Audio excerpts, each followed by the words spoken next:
Buenas noches. Vamos a presentar en esta ocasión cirugía de páncreas. El páncreas es un órgano muy complejo, es una glándula de secreción mixta, interna y externa, y debe ser abordado por diferentes disciplinas, fundamentalmente la gastroenterología y la endocrinología. Eventualmente se requiere tratamiento quirúrgico y nos vamos a enfocar en esta ocasión a este enfoque, el enfoque quirúrgico de algunas patologías del páncreas.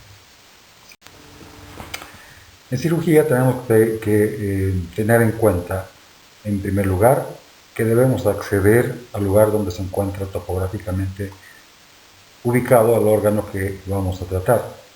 Es así que tenemos que considerar la forma de abordaje, que puede ser por cirugía abierta o por cirugía laparoscópica. En el caso de la cirugía abierta o convencional, vamos a elegir siempre las incisiones que caen directamente sobre el órgano. En este caso, en el caso del páncreas, vamos a preferir una incisión mediana supraumbilical con la probabilidad de prolongación al espacio infraumbilical en caso de necesidad.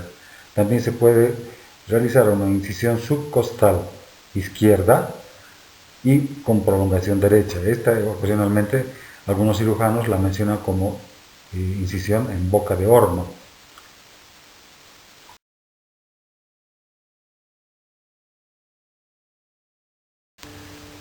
Una vez que hemos accedido a la cavidad peritoneal, sea por vía laparoscópica o sea por vía convencional, debemos buscar la forma de acceder al espacio retroperitoneal, que es donde se encuentra ubicado el páncreas. Podemos hacerlo a través del epiplón menor o epiplón gastrohepático, a través del mesocolon transverso, o la vía más adecuada para acceder a toda la glándula es el espacio gastrocolónico. Idealmente tendríamos esta imagen, suprimiendo el epiplón mayor, ¿no? Y entonces tenemos el espacio por debajo del estómago, el cual debe ser levantado para exponer la integridad de la glándula. Estos son los puntos donde se colocan los puertos para cirugía laparoscópica. Considerar que no son puntos fijos, que depende de la anatomía del paciente. Es muy diferente un paciente delgado que un paciente obeso, pero eventualmente son estos 5 puertos los propuestos tácticamente. Fundamental en cirugía tener en cuenta los elementos vasculares, las arterias, las venas y los linfáticos, puesto que para realizar una cirugía en lo posible exangüe, libre de sangrado, debemos iniciar la búsqueda y ligadura de las arterias y de las venas. Si vamos a abordar la cabeza del páncreas para una cirugía de extirpación de la cabeza del páncreas, nos abocaremos a este sector, que en el caso del páncreas está muy bien diferenciada la irrigación vascular de la cabeza, que está a partir de ramos de la arteria hepática y ramos de la arteria mesentérica superior, en 2 arcos, uno superior y uno inferior o posterior, y en cambio el cuerpo y la cola del páncreas están irrigados íntegramente por la arteria esplénica y sus ramas. Este es un esquema en el que se ha disecado, se ha seccionado el epiplón gastrocólico, ¿no? Tenemos el colon transverso abajo y el estómago levantado hacia arriba.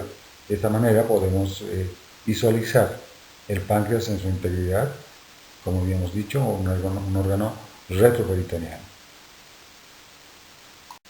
Tenemos otro esquema en el que se esquematiza tanto la irrigación arterial como se visualiza los vasos venosos, el drenaje venoso del páncreas y del vaso. Sigue el mismo trayecto que las arterias, pero por supuesto desemboca en la vena porta, que lleva la sangre al hígado, pasa el filtro hepático y finalmente desemboca en la arteria cava inferior a través de las venas suprahepáticas. Elementos igualmente importantes, la circulación linfática con los ganglios linfáticos, grupos ganglionales que deben ser identificados, extirpados en caso de enfermedades malignas, en caso de cáncer, deben ser perfectamente identificados, contados, y el patólogo debe darnos un informe histopatológico de cuántos ganglios están afectados y su localización para tener una correcta estratificación de la enfermedad y el pronóstico del paciente.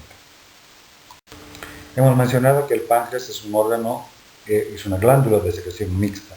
El páncreas endocrino secreta 3 hormonas, la insulina, el glucagón y la somatostatina, que vertidos a la sangre, a través de la sangre, llegan a los órganos blancos.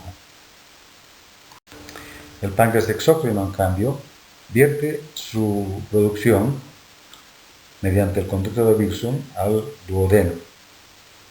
Es capaz de producir enzimas que van a digerir los alimentos que hemos ingerido, las proteínas hasta el estado de aminoácidos, los hidratos de carbono, los polisacáridos hasta el estado de monosacáridos y las grasas al estado de ácidos grasos y glicerol. Vamos a considerar un par de anomalías congénitas. Sabemos que el páncreas está circunscrito por el duodeno, por el marco duodenal, se encuentra en íntimo contacto con la cara medial del marco duodenal. Sin embargo, eventualmente, algunos niños nacen con una malformación que se llama páncreas angular, es decir, que el páncreas rodea totalmente la circunferencia del duodeno, estrechando su luz. El caso que se presenta en la diapositiva corresponde a una forma muy fácil técnicamente de resolver y consiste en hacer una incisión longitudinal en el duodeno, incluyendo el anillo pancreático, y hacer una sutura transversal para solucionar la estenosis. Otra malformación congénita importante de mencionar es el páncreas ectópico, que es un tumor submucoso que eventualmente es un hallazgo de la endoscopía, que no tiene una clínica particular, es decir, difícilmente se sospecha su existencia, sino es más bien, como dije, un hallazgo del estudio endoscópico y nos va a mostrar la histopatología, tejido típicamente pancreático con capacidad de producir tanto hormonas como enzimas. Su ubicación más frecuente es en el estómago, pero también puede ubicarse en el intestino delgado y en el divertículo de Meckel. La patología pancreática más frecuentemente encontrada en la práctica clínica es la pancreatitis aguda, que puede ser leve o puede ser grave, puede ser erematosa o puede ser necrohemorrágica. No necesariamente está relacionada la necrosis con la gravedad de la pancreatitis. En realidad, hablamos de pancreatitis aguda cuando ésta es capaz de producir repercusión sistémica en el paciente. No solamente las lesiones locales. Si bien una necrosis puede terminar con un absceso pancreático y sepsis del paciente, que constituyen un riesgo adicional, en realidad nos referimos a la pancreatitis aguda grave, cuando ésta es capaz de producir daño sistémico, es decir, daño en órganos alejados, por ejemplo, en el riñón, en el pulmón, en el corazón o en el sistema nervioso central.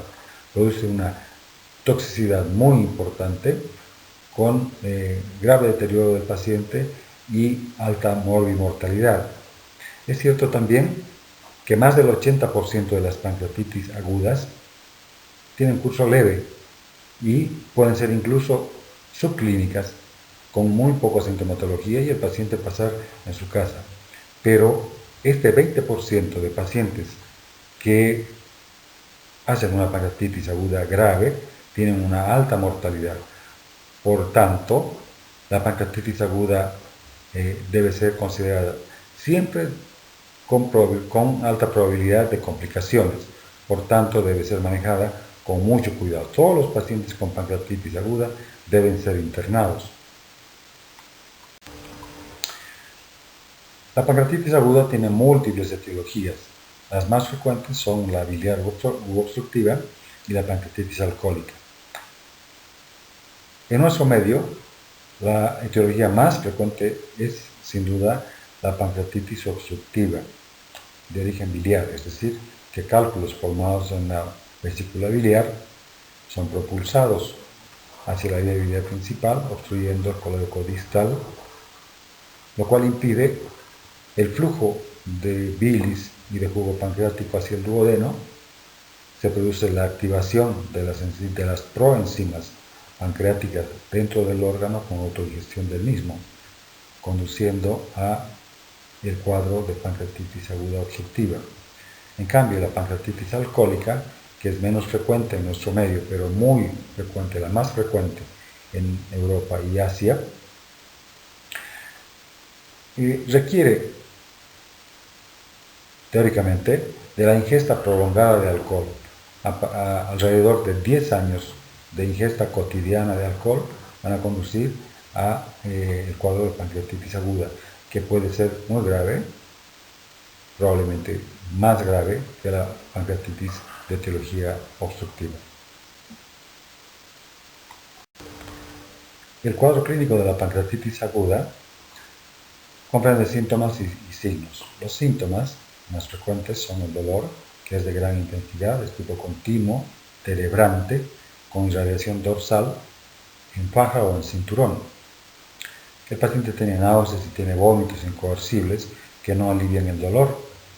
Todo esto conduce a un estado de deshidratación con taquicardia e hipotensión que se debe a la falta de ingesta por inapetencia del paciente, por los vómitos que presenta y por el derrame seroso que se produce en distintas cavidades. Se puede producir ascitis en el abdomen, derrames pleurales y procesos inflamatorios que conducen a edema local y eventualmente de repercusión sistémica. En cuanto a los signos que podemos encontrar objetivamente en el paciente, en general son acordes, están de acuerdo a la gravedad de la pancreatitis, es decir, que en la pancreatitis leve los síntomas pueden ser leves y en la pancreatitis aguda grave podemos encontrar peritonitis con defensa muscular y Bloomberg positivo. A veces no hay correlación entre la intensidad del dolor y la gravedad de la pancreatitis. Eso se debe a que el páncreas es un órgano retroperitoneal y en tanto el proceso inflamatorio no comprometa al peritoneo, podemos tener muy poca signología, es decir, que la intensidad del dolor que manifiesta el paciente, nosotros no la podemos demostrar mediante el examen clínico. Ocasionalmente podemos encontrar signos muy llamativos. Cuando la pancreatitis aguda es necrohemorrágica y los jugos digestivos vertidos por el páncreas erosionan grandes vasos, pueden producir hemorragias significativas. La sangre infiltra la grasa retroperitoneal y eventualmente avanza hacia el tejido celular subcutáneo. Y en tal caso podemos encontrar, por ejemplo, el signo de Gray-Turner, que es la equimosis en el flanco izquierdo del paciente. Y en otras ocasiones incluso podemos encontrar el signo de Cullen, que es la equimosis periumbilical. El diagnóstico de pancreatitis aguda se establece en base al cuadro clínico que ya habíamos mencionado, los síntomas y signos. Dos laboratorios muy importantes, la lipasemia y la amilasemia. La hiperlipasemia es el estudio más específico. La lipasa normal es hasta 50 unidades y cuando se encuentra elevada por encima de 100 o de 150 es diagnóstica de pancreatitis aguda. La hiperamilasemia, en cambio, es menos específica. La podemos encontrar en diversas patologías abdominales agudas, casi todos los cuadros de abdomen agudo, que incluyen la colecistitis aguda, la apendicitis aguda, un cálculo renal, una nefrolitiasis, un quiste de ovario torcido, un embarazo ectópico y en general casi todas las patologías incluidas en el cuadro de abdomen agudo. pueden producir una elevación de la amilasa moderada de 250, de 300, y no significan pancreatitis aguda. Cuando esta se presenta en niveles superiores a 400 unidades, son sospechosas de pancreatitis aguda y son diagnósticas por encima de 600 unidades. Otros estudios de apoyo diagnóstico que fundamentan el diagnóstico, establecer el diagnóstico de pancreatitis aguda, incluyen estudios como las placas radiográficas simples. Podemos encontrar en la placa simple de abdomen imágenes del colon cortado por parálisis del colon vecino al páncreas. El ángulo esplénico se paraliza y acumula gases y se pueden observar niveles hidroaéreos en el asa aferente y en el asa eferente. Igualmente, el duodeno que rodea la cabeza del páncreas, por la inflamación, se produce hílido de este segmento intestinal, donde se acumulan igualmente los gases y producen una imagen en C aumentada de tamaño. El asa centinela se llama así, el arco en C que acompaña la pancreatitis aguda. En la placa radiográfica de tórax podemos encontrar con mucha frecuencia derrame pleural en el lado izquierdo. La ecografía abdominal es un estudio de bajo costo, muy accesible prácticamente en todos los centros. Existen ecografistas actualmente hasta en los pueblos. Tiene una alta sensibilidad y especificidad en la pancreatitis aguda biliar. Es capaz de identificar los cálculos biliares que se encuentran en la vesícula y eventualmente también los que se encuentran en el conducto colédoco, pero con menor sensibilidad que los de la vesícula. En realidad, la dilatación del conducto colédoco de más de 10 milímetros nos habla indirectamente de que hay un factor obstructivo en su parte distal. También se puede evidenciar un aumento de las dimensiones del páncreas debido al edema y por la misma razón hipogenicidad del órgano. Otro indicativo indirecto de pancreatitis aguda es el líquido libre alrededor del páncreas, en vecindad del páncreas, pero que puede incluso difundirse en toda la cavidad peritoneal, constituyendo una ascitis pancreática. La desventaja de la ecografía abdominal en la pancreatitis aguda es que el paciente no está en ayunas, viene con un cuadro agudo, generalmente desencadenado por una ingesta copiosa de alimentos y bebidas, y por tanto se encuentra con mucho meteorismo intestinal, y el gas en los intestinos interfiere con la calidad de las imágenes. Idealmente la ecografía abdominal se realiza en pacientes con ayuno de 12 horas, pero indudablemente los pacientes con pancreatitis aguda no tienen esta posibilidad. La tomografía computada, en cambio, no requiere que el paciente esté en ayunas. La tomografía nos va a mostrar la imagen de todos los órganos de la cavidad peritoneal en cortes. Es muy útil la fase de contraste venosa portal, que se toma alrededor de los 65 a 70 segundos después de la inyección intravenosa del contraste. Nos permite evaluar la viabilidad del parénquima pancreático, el aire libre en la cavidad abdominal y colecciones líquidas. Estos dos últimos incluso pueden observarse en un estudio sin contraste. Las desventajas de la tomografía computada son fundamentalmente que no se encuentra disponible en todos los centros. En segundo lugar, es un estudio caro y está contraindicado cuando hay insuficiencia renal, que es frecuente encontrar pacientes con insuficiencia renal prerrenal debido justamente al edema, a la pérdida de líquidos, a los vómitos y el estado de deshidratación del paciente. Es decir, la administración de yodo está contraindicada en la insuficiencia renal y por tanto limita la indicación de este estudio en todos los pacientes con pancreatitis aguda.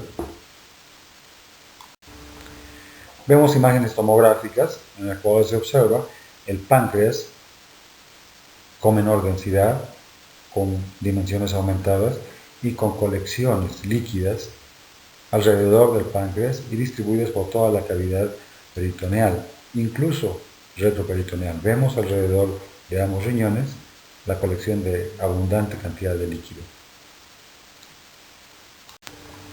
La resonancia magnética es otro estudio de alta sensibilidad y especificidad en la pancreatitis aguda. Nos puede demostrar con gran precisión la extensión de la necrosis, la inflamación, el líquido libre y la ventaja que tiene comparada con la tomografía computada es que puede mostrarnos estas imágenes sin la necesidad de usar contraste.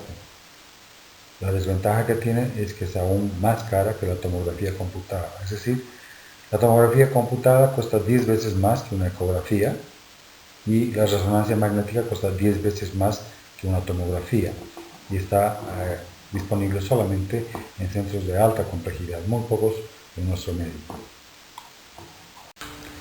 La ecoendoscopía es otro estudio actual de gran importancia, de gran sensibilidad y especificidad, que se realiza mediante un endoscopio provisto de un transductor ecográfico que es capaz de demostrarnos imágenes a través de una ventana muy próxima al órgano afectado, en este caso el páncreas. Podemos visualizar con toda prolijidad la vía biliar principal, eventualmente los cálculos que se encuentran ocupando este conducto y tiene la ventaja frente a la ERCP de que es un estudio no invasivo. La ERCP es un estudio que nos permite, tiene la ventaja frente a la ecoendoscopía de eventualmente hacer tratamiento, es decir, hacer una papilotomía y extraer los cálculos. La ecoendoscopía se limita a mostrarnos las imágenes. La ventaja de usar este estudio es que en caso de no encontrarse, de no evidenciarse cálculos en la vía biliar, nos evita hacer la ERCP y las probables complicaciones que puede tener este estudio, la ERCP, que puede producir hasta en un 1% de los pacientes pancreatitis aguda, y también están descritas las perforaciones de esófago y perforaciones intestinales. En cuanto a la valoración de la gravedad de la pancreatitis aguda, vamos a considerar los criterios de pronóstico clínico de Ransom. Si bien existen otros métodos de valoración del curso de la enfermedad, como son las tablas de Apache 1 y 2 y varios otros métodos, vamos a considerar los pronósticos de Ransom, que se toman en dos oportunidades. Al ingreso, en que se valora la edad del paciente, se considera mayor de 55 años de edad, glucemias superiores a 200, leucocitosis por encima de 16.000, igualmente elevación de la LDH por encima de 350 y la TGO por encima de 250. El control a las 48 horas en los criterios pronósticos de Ransom incluyen el hematocrito, que si está descendido en 10% o más, significa probablemente una hemorragia. La concentración sérica de calcio, que desciende por debajo de 8 miligramos por decilitro, significa que hay necrosis con formación de jabones de calcio. La disminución del nitrógeno ureico, más del 5% por decilitro, y la gasometría arterial, que nos define una deficiencia de base mayor de 4 miligramos por mil equivalentes por litro, una PCO2 menor de 60 milímetros de mercurio y el secuestro líquido mayor de 4 litros. Es decir, para valorar el secuestro líquido se hace un balance entre los líquidos administrados y los líquidos eliminados. Cuando el paciente retiene en 24 horas más de 4 litros, significa otro criterio pronóstico de gravedad. Se considera en general una puntuación de 3 o más criterios de Ransom, sea al ingreso o sumados a las 48 horas, nos definen una pancreatitis aguda grave, y este paciente debía pasar de la sala de emergencias directamente a la sala de terapia intensiva, porque probablemente va a tener una pancreatitis aguda grave con pronóstico reservado. En cuanto al tratamiento de la pancreatitis aguda, es fundamentalmente clínico. Consiste en restricción de la vía oral. El paciente no debe ingerir ningún tipo de alimentos, ni siquiera líquidos. Se debe indicar un plan amplio de hidratación parenteral de 5 a 6 litros para 24 horas, que puede incrementarse de forma importante de acuerdo con la respuesta renal, es decir, que debe lograr que el paciente orine. El paciente debe orinar por lo menos 800 mililitros en 24 horas y por tanto se debe medir la diuresis horaria. Si no alcanza los requerimientos mínimos, debe seguirse aumentando el aporte de líquidos para forzar el riñón. Es importante la administración de oxígeno húmedo, necesario para mantener una saturación arterial por encima del 95%. La administración de analgésicos de gran potencia, sean antiinflamatorios no esteroideos o incluso esteroides, opiáceos. Debe indicarse soporte nutricional, porque estos pacientes van a permanecer con restricción de la vía oral por varios días, probablemente una semana o más, y se encuentran en un estado de catabolia intensa. Se elige eventualmente la alimentación enteral porque tiene menos complicaciones infecciosas y se realiza a través de una sonda de alimentación que se instala a través de la nariz o a través de la boca y que debe progresar más allá del ángulo de Treitz para evitar el estímulo de los alimentos en el estómago y en el duodeno que pueden estimular la secreción pancreática y agravar el cuadro. La nutrición parenteral total aumenta las complicaciones infecciosas por estafilococcus, especialmente cuando se hace una vía central que es necesaria para controlar la presión venosa central del paciente y valorar su estado hemodinámico. En este caso, también aumenta la translocación bacteriana por atrofia de la mucosa. Al no recibir alimentos, la mucosa del intestino se atrofia y se coloniza con bacterias retrógradas por el hilio intestinal, es decir, por la parálisis del intestino. Las bacterias que habitualmente habitan el intestino distal pueden colonizar el intestino más próximo, donde no se encuentran normalmente gram negativos y menos anaerobios. La PRCP o CEPRE en español, colangiopancreatografía retrógrada endoscópica, está indicada en la pancreatitis aguda obstructiva o biliar, cuando la obstrucción es persistente y se pudo diagnosticar por otros medios como la ecografía o, ya mencionamos antes, la ecoendoscopía. Consiste en canular la vía biliar principal, administrar un medio de contraste yodado y visualizar el árbol biliar. Eventualmente demostrar la existencia de cálculos en el conducto colédoco, realizar una papilotomía endoscópica y extraer los cálculos hacia el duodeno. Este en realidad es un procedimiento quirúrgico endoscópico y es la única cirugía que se indica en la pancreatitis aguda en forma precoz. La cirugía en realidad no tiene papel en el tratamiento de la pancreatitis aguda.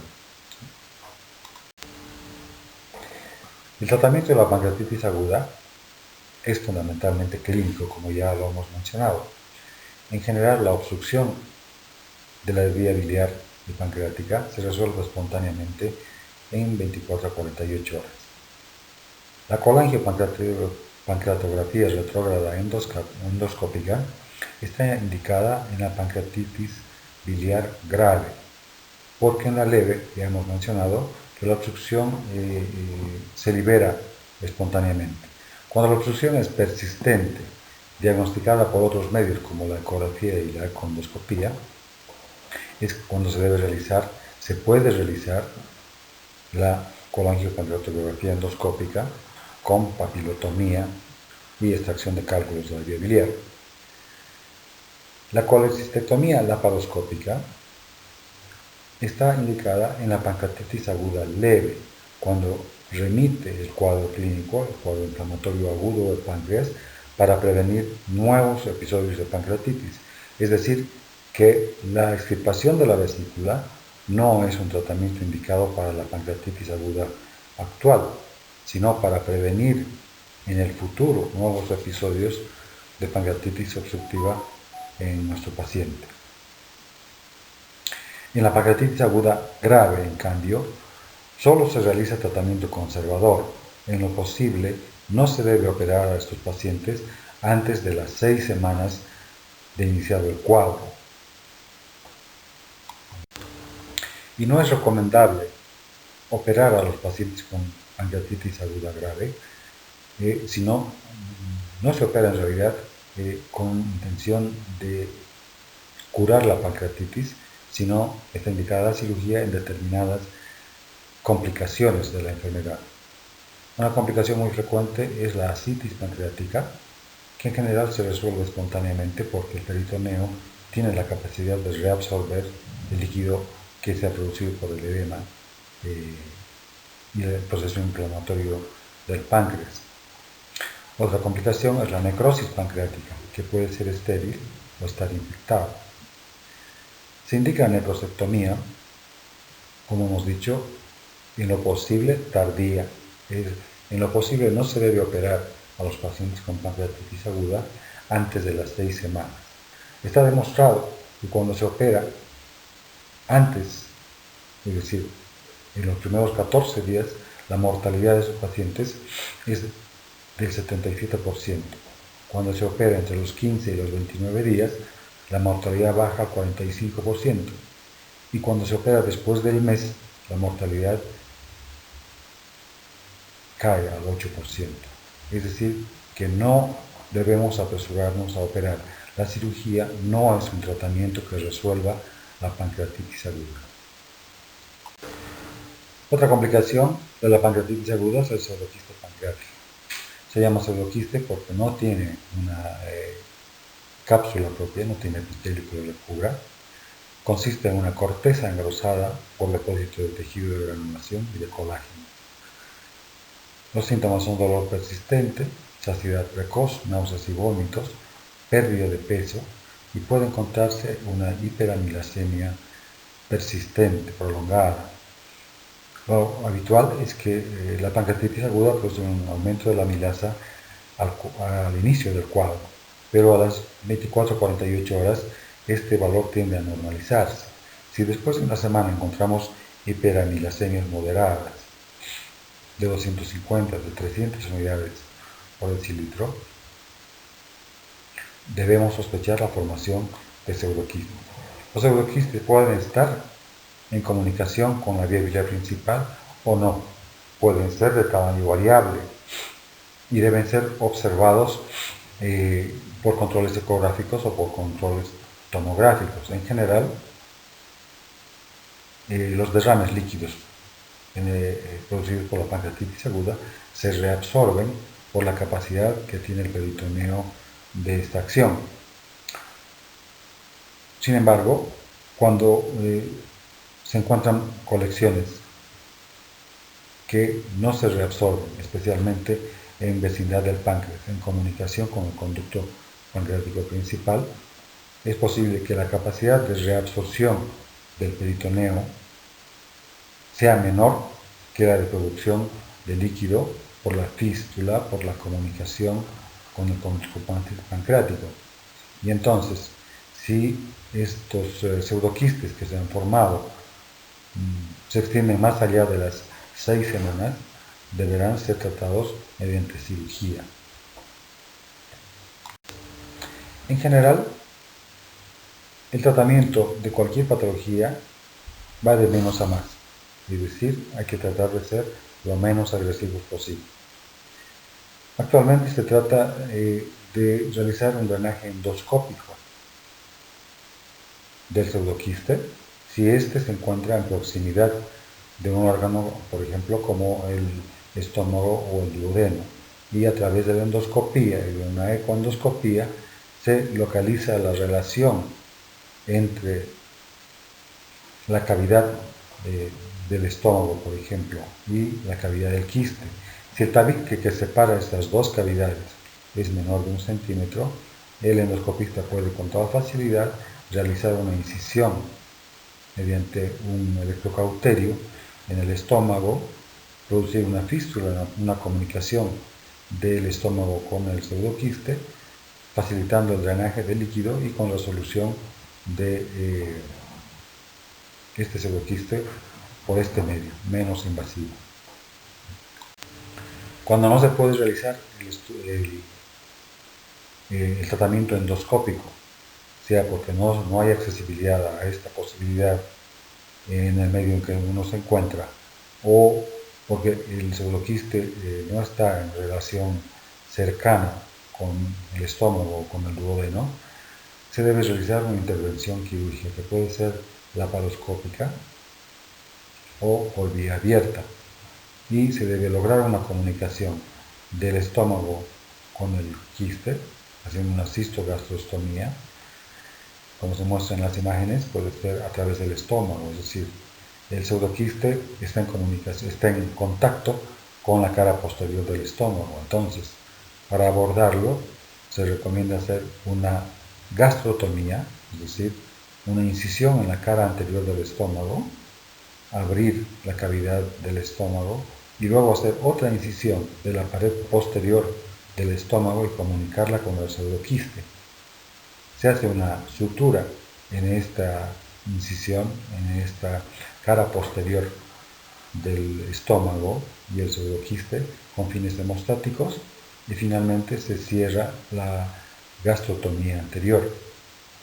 Lo mismo se puede hacer cuando el pseudoquiste está en comunicación con el duodeno. Cuando no es así, cuando está alejado del estómago y del duodeno, eventualmente se puede hacer una comunicación del quiste con el yeyuno. Puede hacerse, por ejemplo, con una Yede-Rux. Como muestra el esquema, se trata de anastomosar al quiste, una asa desfuncionalizada del yeyuno, con una doble anastomosis, un cabo terminal en el quiste y una anastomosis término-terminal entre el yeyuno. La pancreatitis crónica es una enfermedad diferente de la pancreatitis aguda, es decir que no se trata de que un paciente va a hacer pancreatitis aguda a repetición hasta volverse crónica, no es así. La pancreatitis aguda, la pancreatitis crónica consiste en fibrosis irreversible con atrofia del parénquima pancreático y que lleva a la insuficiencia endocrina y exócrina. Es decir, es una enfermedad progresiva, irreversible, que va a terminar cuando se haya destruido todo el páncreas o haya sido extirpado. Los factores de riesgo para esta enfermedad son la nutrición ductal crónica, el consumo intenso de alcohol, el hiperparatiroidismo, la hipertrigliceridemia, la pancreatitis autoinmune, el tabaquismo, las mutaciones genéticas del cromosoma 7 y consiste fundamentalmente en la fibrosis del órgano y del conducto pancreático, donde se forman cálculos dando una imagen parecida a un rosario, con sitios de estrechamiento que impiden la migración de los cálculos hacia el duodeno, obstruyendo el conducto pancreático, lo cual produce dolor continuo, constante, de gran intensidad y sufrimiento de estos pacientes. Sí. El diagnóstico de la pancreatitis crónica se realiza fundamentalmente por tomografía. Tiene una sensibilidad muy alta, del 60 al 90%, y especificidad cercana al 100%. Se puede observar dilatación del conducto, atrofia parenquimatosa y calcificaciones pancreáticas. También son importantes para el diagnóstico la resonancia magnética, la colangiopancreatografía por resonancia magnética y la colangiopancreatografía endoscópica por resonancia magnética, con las desventajas del gran costo de estos estudios, como ya hemos mencionado anteriormente. El tratamiento de la pancreatitis crónica inicialmente se indica por endoscopía, mediante la colocación por esta vía endoscópica de una prótesis que permita vaciar la secreción del jugo pancreático hacia el duodeno. Cuando esto no es posible o no es eficaz, se debe indicar una cirugía que consiste en anastomosar una asa desfuncionalizada de yeyuno, por ejemplo en vía de Rux, en la que se comunica esta asa desfuncionalizada con el conducto pancreático en toda su longitud, debido a que se producen en este conducto, por la fibrosis, estrechamientos que impiden la migración de los cálculos. Por tanto, la comunicación debe ser con todo el conducto para que los cálculos caigan directamente en esta asa anastomosada de yeyuno. Vamos a pasar a hablar de los tumores de páncreas. Entre ellos vamos a considerar en primer lugar las neoplasias quísticas del páncreas, que son de presentación rara, no son frecuentes. Son generalmente mucinosas y pueden ser de rama lateral o de rama principal, incluso de rama de tipo mixto. Es importante indicar la resección de estas neoplasias porque tienen potencial de malignizarse. El tumor más frecuente en el páncreas es el adenocarcinoma exócrino. Es el 9º cáncer más frecuente, pero constituye la 4ª causa de muerte por cáncer anual. Los factores de riesgo para la pancreatitis crónica son el tabaquismo, la obesidad y factores hereditarios, los cuales mostramos en la siguiente tabla.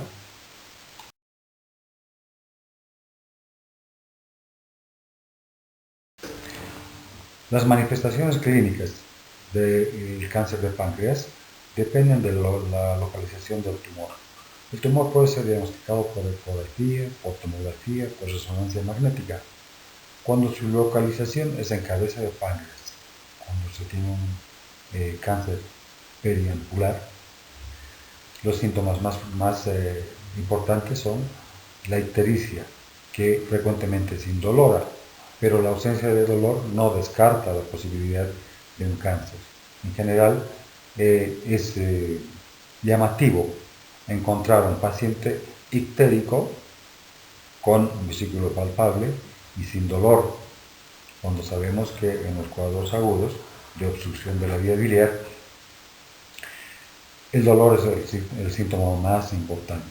En este caso, como el crecimiento del tumor es paulatino, da tiempo para que se dilate la vía biliar sin producir dolor, pero puede igualmente acompañarse de dolor. Hay pérdida de peso en la mitad de los pacientes y la vesícula, como hemos dicho, es palpable en 1/3 de los pacientes. Cuando el cáncer de páncreas se localiza en el cuerpo o en la cola, en cambio, no hay ictericia, porque la vía biliar está muy lejos, no logra el tumor obstruir la vía biliar y no hay retención de bilis. El dolor es el signo más importante, hay gran pérdida de peso, puede encontrarse eventualmente un ganglio supraclavicular izquierdo, se llama el ganglio de Virchow, que no es patognomónico de esta enfermedad. Se presenta también en el cáncer gástrico y en el cáncer de otros órganos abdominales. Puede eventualmente encontrarse una adenopatía periumbilical, que fue descrito por una monja, y en caso de diseminación peritoneal se produce afectación perirectal y puede evidenciarse por tacto rectal. Se llama la cáscara de Blumner. Para el diagnóstico es importante el laboratorio. Estamos hablando del tumor de cabeza de páncreas. Se debe pedir la función hepática, que está totalmente alterada, y aumento de las bilirrubinas con patrón obstructivo, es decir, con predominio de la fracción directa. Hay un perfil de coagulación igualmente alterado, se prolonga el tiempo de protrombina. Se debe hacer una evaluación nutricional del paciente, porque seguramente va a ser sometido a una cirugía de gran magnitud. Y los laboratorios específicos para tumor que mencionamos: el antígeno carcino embrionario, el CA19-9, que es el de mayor sensibilidad y especificidad para el cáncer de páncreas, y también la alfa-fetoproteína. En cuanto a las imágenes, es la tomografía computada el estudio de elección, porque tiene una gran sensibilidad, del 85%, permite una determinación precisa de la invasión tumoral, la relación del tumor con los grandes vasos abdominales, la aorta, la vena cava, la arteria mesentérica superior. Puede también darnos datos sobre el grado de afectación local y las metástasis. La colangiopancreatografía retrógrada endoscópica, si bien tiene el riesgo de infecciones por invasividad que ya hemos descrito en casos anteriores, nos permite realizar biopsia mediante el cepillado. Se puede tomar una muestra que se envía para estudio citológico y permite paliar la ictericia mediante el uso o la instalación de prótesis en el conducto pancreático, que garantiza el flujo de bilis y de jugo pancreático hacia el duodeno. Se reserva para pacientes candidatos a intervenciones terapéuticas o paliativas. La econdoscopía, que también la hemos mencionado para otros cuadros patológicos del páncreas y de otros órganos, hemos dicho que permite identificar tumores pequeños, incluso los que no son evidenciados por tomografía ni por resonancia magnética. Permite perfilar lesiones sospechosas menores de 2 centímetros. Igualmente, la colangiopancreatografía por resonancia magnética permite una reconstrucción tridimensional incruental del sistema rectal sin riesgo de iniciar una pancreatitis aguda, a diferencia de la colangiopancreatografía retrógrada endoscópica, OSP.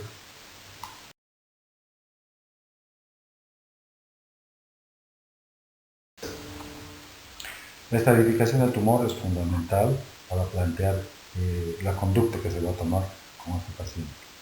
Consideramos resecables los tumores en los pacientes con estadio 1A y 2B, es decir, un tumor limitado al páncreas sin afectación del tronco celíaco ni de la arteria mesentérica superior.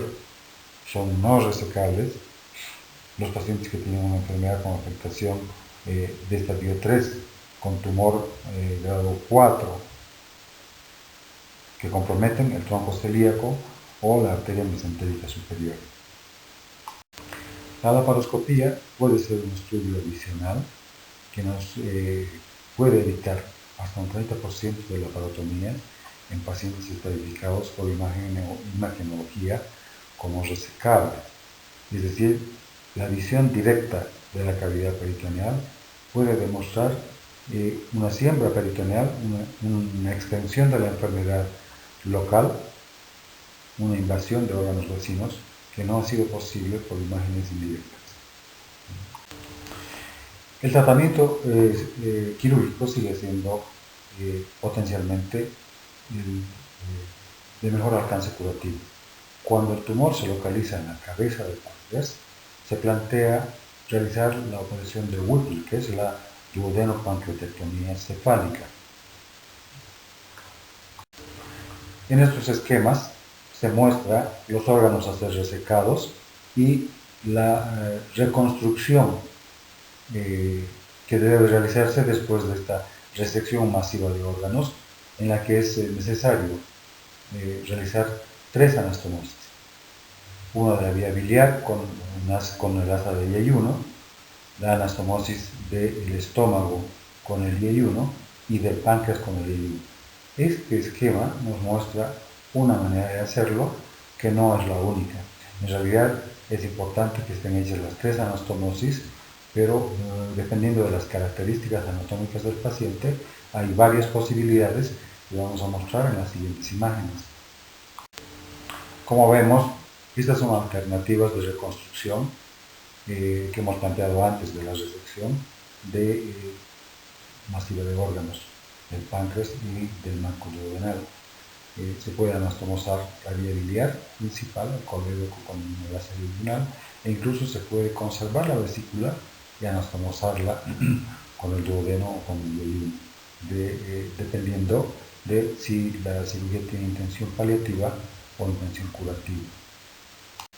En cambio, cuando el tumor se localiza en el cuerpo o la cola del páncreas, se plantea realizar una esplenopancreatectomía, es decir, incluir el vaso en la resección, debido a que el páncreas, el cuerpo y la cola del páncreas, sabemos, está irrigado por la arteria esplénica, y debiendo ligar esta arteria en su origen, quedaría sin irrigación tanto el vaso como el cuerpo y la cola del páncreas.